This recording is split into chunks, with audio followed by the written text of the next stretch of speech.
what do we export? Our biggest export practically is garbage, but apart from garbage, we export military equipment.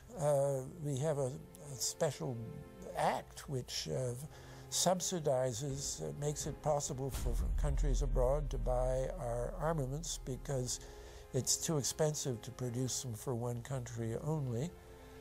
So we have become a very efficient military-industrial complex, but the civilian economy is only a ghost of what it used to be, and this has terrible consequences for democracy because it means that the power of this lobby is now sort of dominating what goes on in Washington.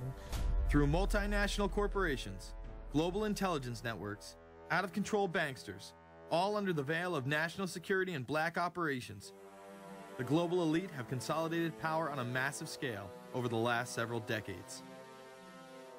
You see, global corporations not only fund and develop large technological and military projects here and abroad, they also own the consumer industry and production, as well as all of the important media. By owning the vast majority of what we hear and see on a daily basis, we have been manipulated on a mass scale as to regards to what we believe and desire, both socially and politically. Edward Bernays, the nephew of world-famous psychoanalyst Sigmund Freud, would study group dynamics and become the father of public relations. He authored the book Propaganda in 1928. In it, he described how to intelligently and consciously manipulate the habits and opinions of the masses within a democratic society. He went on to state that those who harness this unseen mechanism of society constitute an invisible government and are the true ruling power. It is they who pull the wires which control the public mind, who harness old social forces and contrive new ways to bind and guide the world. The average American is distracted, mindless, worried about minuscule things, celebrities, as if it was their own family members. And this is by design, because the powers that be, who own the media, know how our brains work. They know scientifically how the human mind functions. They know about sociology, and they are using the media, and have used the media for decades now, to entertain people with issues that don't really matter. When you have the big news networks covering celebrity issues as if it's the most important thing, it becomes the most important thing. And this is not by accident. This is to keep us out of the way. Because if you're worried about the latest celebrity death, or the latest celebrity couple, or the celebrity breakup, or your sports team having a shot at the Super Bowl or the World Series, there's so much information about those issues that can be discussed that will mesmerize people, and they won't know or care about the real issues that are out there.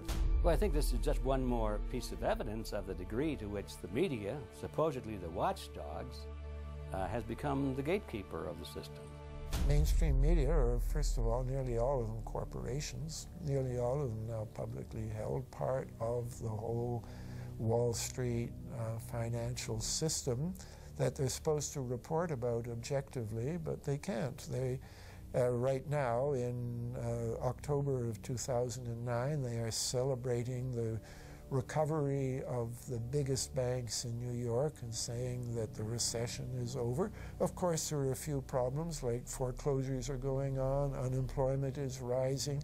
All of this is affecting the American people, but it's not affecting the financial elite who also control the media.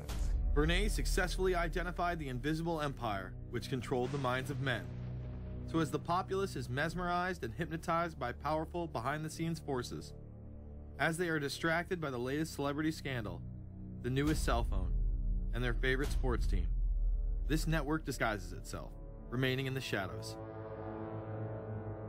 Despite the elite utilizing Bernays' methods, in conjunction with the military-industrial complex they had erected, a modern arm of this organization was exposed in what came to be known as the Iran-Contra scandal.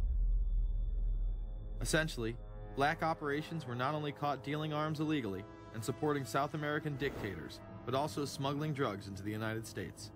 Iran-Contra was really the merging of two different programs. The first one was support for the Contras, who were, let's face it, a force of terrorists in Nicaragua trying to overthrow the Sandinista government.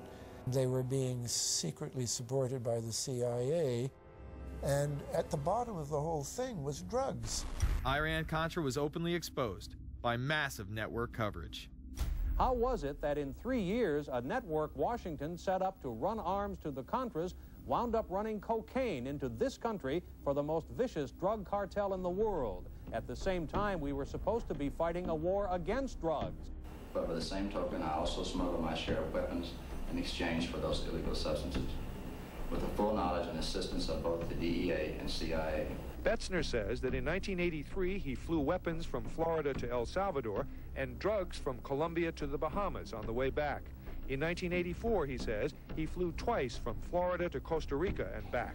We could bring back our own cargo, and they would arrange it, or we could bring back their cargo without ever having to worry about interception, arrest, anything like this, that everything was taken care of.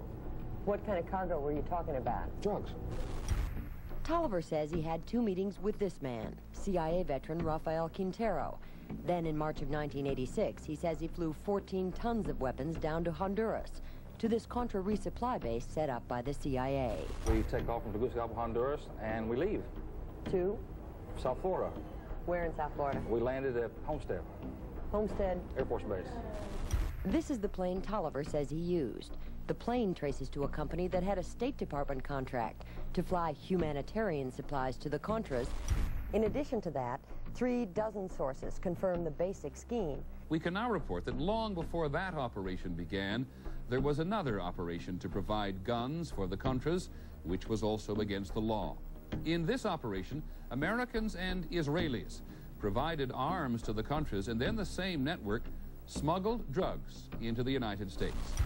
The operation was launched in spring of 1983 at Washington's request, with at least $20 million of Israeli government money later reimbursed, we're told, from U.S. Covert Operations Funds. For about 5 years, people were flying arms into Iran, and most of them came from Israel. The Israelis purchased the weapons from Poland and Czechoslovakia and began shipping them secretly from Yugoslavia to Bolivia, and then to Panama.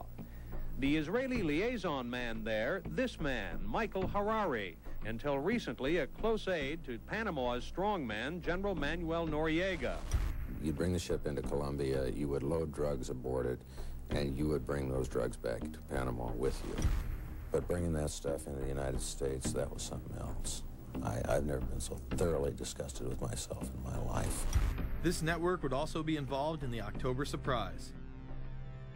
We really can't understand that unless we understand the so-called October surprise in the 1980 election, which is, I think, unquestionably Republicans, including William Casey, who later became Reagan's head of the CIA, negotiated with the Iranians for them not to release the hostages which were being held in Iran to Carter, but to wait until the Carter was defeated and the Republicans were in.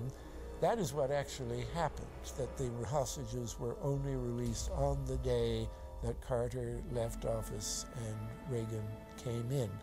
Unbelievably, this same network would even be linked to the BCCI banking scandal by journalist Danny Casolaro. Casolaro was probing a conspiracy he called the Octopus, which involved the Iranian hostage crisis, the Iran-Contra affair, with, believe it or not, all funds channeled through BCCI, the international bank charged with everything from money laundering to fraud. BCCI, it's a shadowy international bank linked to terrorists, drug runners, and dictators. Little was known about BCCI until 6 of its top officers were arrested in Tampa in October of 1988 on charges of laundering drug money for Colombian cocaine bosses. The BCCI men were convicted, and the bank itself pleaded guilty. But for some reason, the bank was allowed to continue to operate all over the world. There are indications that some of the reluctance to prosecute this bank stem from the favors it did. For? The favors it did for intelligence services everywhere. too many secrets of too many countries, too many prominent people, too many hands-on, and that makes it desirable that this entire affair be forgotten. It began to become clear that the global traffic of drugs were funding violent dictators, rigging elections, supporting the arms trade, and enforcing the assassination of anyone who got in the way. Cassolero was found dead for his efforts in exposing this network. His death, of course, ruled a suicide. He was meeting a source in West Virginia. He was about to discover all. Instead, his body was discovered in a hotel room with 12 slashes in his wrist, but when the local authorities ruled it suicide, the family said, no way. The housekeeper had taken calls threatening his life. And I pick it up telephone, I say hello, and he say to me, you son of a bitch, you's dead. Cassolero would not be the only person involved in the scandal to wind up in a casket.